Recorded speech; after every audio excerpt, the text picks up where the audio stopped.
सब देवी देवता पीर पीर पैगंबर औलिया अवतार जो सब नम्र करते हैं, ऐसी सरकार है और सबसे सच्ची और सबसे ऊंची है। ऊंचे से ऊंचा भगवंत, ऊंचे से ऊंचा, छोटे से छोटा भी है और विशाल से विशाल भी है, बड़े से बड़ा भी है। एक बूंद के अंदर भी समा सकता है और सारे के सारे विश्व को, सारे यूनिवर्स को अपने अंदर भी समाया हुआ है। तो ऐसी बेअंत महिमा है सदगुरुदेव परमेश्वर की, ऐसी बेअंत माया है, ऐसी बेअंत महिमा है।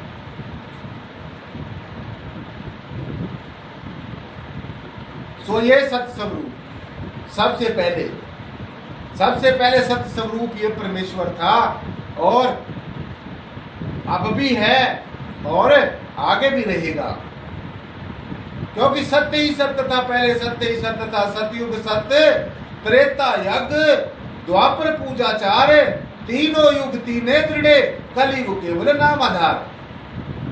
तो पहले सत्य ही सत्य था। त्रेता में भगवान राम जी के समय में यज्ञ आदि से मुक्ति और मोक्ष मिलता था। द्वापर में भगवान कृष्ण के समय में पूजा पाठ आदि करने से मोक्ष मुक्ति मिलती थी। लेकिन जिस समय में आप और हम आए हैं साथ संगत जी, ये ध्यान से नोट कर लेनी है बात, पुराने फैशनों में नहीं फंसे रहना है।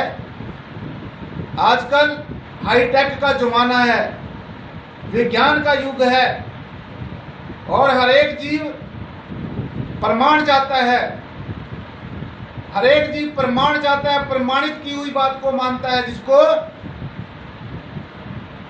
जो भी ज्ञानी की दृष्टि से भी सच हो और ज्ञान की दृष्टि से भी सच हो। ऐसी कसौटी के ऊपर आज का जो जीव है, आज का जीव पढ़ा लिखा है, वैज्ञानिक है, टेक्निकल है और इतना जो वेल वर्स्ड है, केवल कुशागर बुद्धि है। सो हर एक चीज को प्रमाणित करना चाहता है। तो मैं समझता हूं और मैं ये कह सकता हूं साथ संगत जी, आपने भी जब तक कोई चीज प्रमाणित ना हो जाए, जब तक कोई बात, जिस बात को आप पाना चाहते हो, जिस बात को जानना चाहते हो, वो आपकी कसौटी के ऊपर पूरी ना उतर जाए, तो तब तक सपने में कभी ऐसी चीज को ना मानना। ये मेरी पर्सनल एडवाइस है आपको, ये विनती है आपके चरणों में कि कहीं पर फंसे ना रहना पुराने फैशनों में। संतों महात्मा ने, हमारे गुरुओं पीरों ने, रहबरों ने इस बात को बड़ा स्पष्ट तौर से बता दिया है।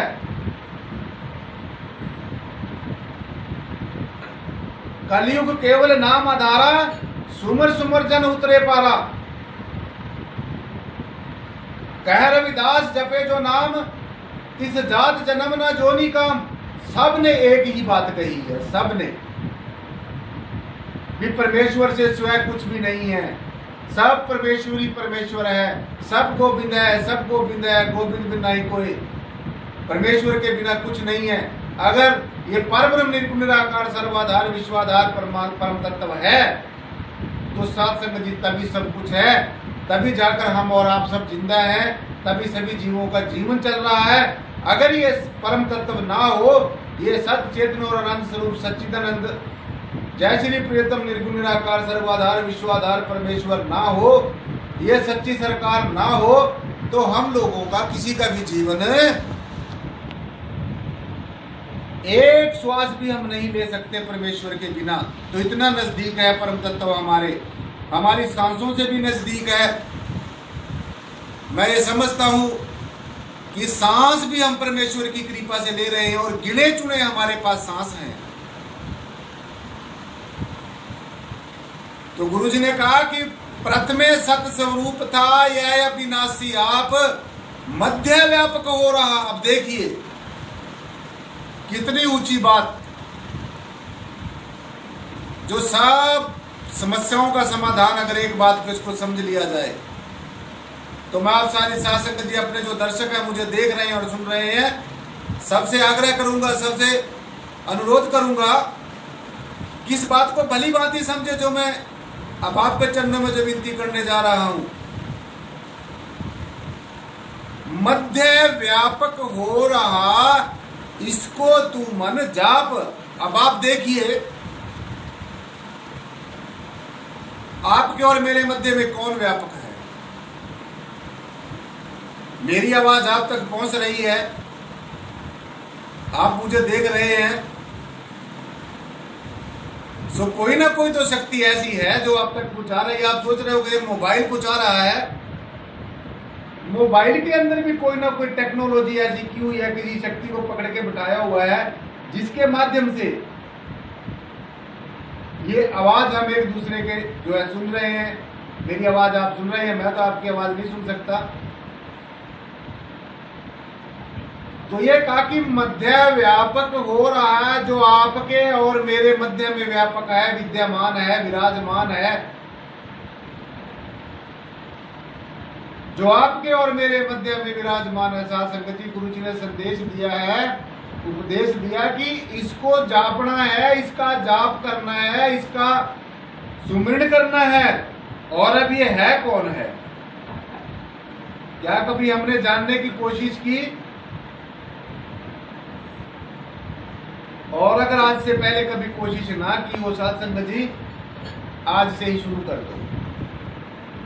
मैं समझता हूं मेरा आपको ये संदेश देना, ये सदगुरु भगवान का संदेश आप तक पहुंचाना,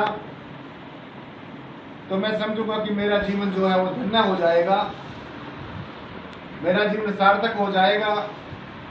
और आपके बहाने से कुछ ना कुछ सदगुरु भगवान मेरे ऊपर भी अपनी दया, मेरी जो मेहर है वो कर देंगे। तो इसलिए ये बात सबसे इंपॉर्टेंट है, सबसे ज्यादा समझने वाली है कि मध्य व्यापक हो रहा, इसको तुम अनजाप। गुरु जी ने बिल्कुल स्पष्ट शब्दों में कह दिया है, एक मोहर लगा दी है इस बात के ऊपर कि जो आपके और मेरे मध्य में, आपको और हमारे मध्य में व्यापक है, विराजमान है, विद्यमान है, इसका जाप करना है। अब आप समझ लो कि आपके और हमारे मध्य में कौन व्यापक है। तो वैसे तो ये बात को समझना इतना, जितना कहने में आता है, सुनने में आता है, पढ़ने में आता है, इतना आसान तो नहीं है। लेकिन अगर किसी की तीव्र जिज्ञासा हो, जैसे किसी को तीव्र प्यास लगी हो साथ संगत जी, तो बस वो पानी की खोज में निकल पड़े कहीं ना कहीं, कहीं ना कहीं, और तब तक खोज करता रहे जब तक उसको पानी ना मिले। तो जो जीव प्यासा है, तीव्र प्यासा है, जिसके उसको ये हो रहा है कि प्यास के कारण मेरे जो प्राण है वो पखेरु होने वाले हैं, और मुझे दिस वे दैट वे कहीं से भी किसी भी तरीके से अगर पानी मिल जाए, तो उसकी जो पूरी तवज्जो है, पूरा ध्यान है, वो पानी की तरफ चला जाता है। और जब उसकी पूरा ध्यान पानी की तरफ चला जाता है, तो परमेश्वर परमात्मा अपने जीव के लिए, अपने अंश के लिए, परमात्मा परमेश्वर अल्लाह गॉड वाहिगुरु किसी न किसी रूप में, किसी न किसी रूप में पानी का प्रबंध भी कर देता है। तो ठीक इसी प्रकार से मैं आपको बताना चाहूंगा, और मैं ये कह सकता हूं, मैं ऐसा समझता हूं साथ संगत जी, और आपको भी ये बताना चाहता हूं कि परमात्मा कोई पाने खोने वाली चीज नहीं है। परमात्मा तो हमें पहले ही प्राप्त है। अब आप समझिए, अगर परमात्मा और परमात्मा का अंश रूपी आत्मा हमारे साथ ना होती, हमारे अंतर में ना होती, तो हम जिंदा कैसे रहते? हम बोल कैसे सकते, सुन कैसे सकते, देख कैसे सकते? हमारे जो पंचभौतिक शरीर है ये कैसे काम करता? तो अगर ये सब कुछ हो रहा है, तो इसका मतलब इसके पीछे किसी ना किसी शक्ति का हाथ जरूर है। Some supreme power is doing this job in a very systematic way. और एक ऐसे सुचारू ढंग से ऐसी व्यवस्था की है परमेश्वर ने, परब्रह्म निर्गुणाकार परमेश्वर ने, कि संतों ने जब समझा है, उसको समझकर फिर ये बात कही है। ऐसे मात्र पढ़ने से कुछ नहीं। तो इस युग के अंदर तीनों युग, तीनों दृढ़े, कलयुग केवल नाम आधार। तो अब वो नाम नाम नाम नाम, जिसके लिए सब संत महात्मा, पीर पैगंबर, औलिया, अवतार पहले भी पुकार पुकार कर कहते रहे अब भी जो पुकार पुकार कर कह रहे हैं और आगे भी कहते रहेंगे, क्योंकि ये परम तत्व और ये परम तत्व का ज्ञान मैं और मेरा पिता, आप और आपका पिता, मैं अंश और मेरा अंशी, हम अंश और हमारा अंशी, हम वंश और हमारा वंशी कभी समाप्त नहीं होता। तो इसलिए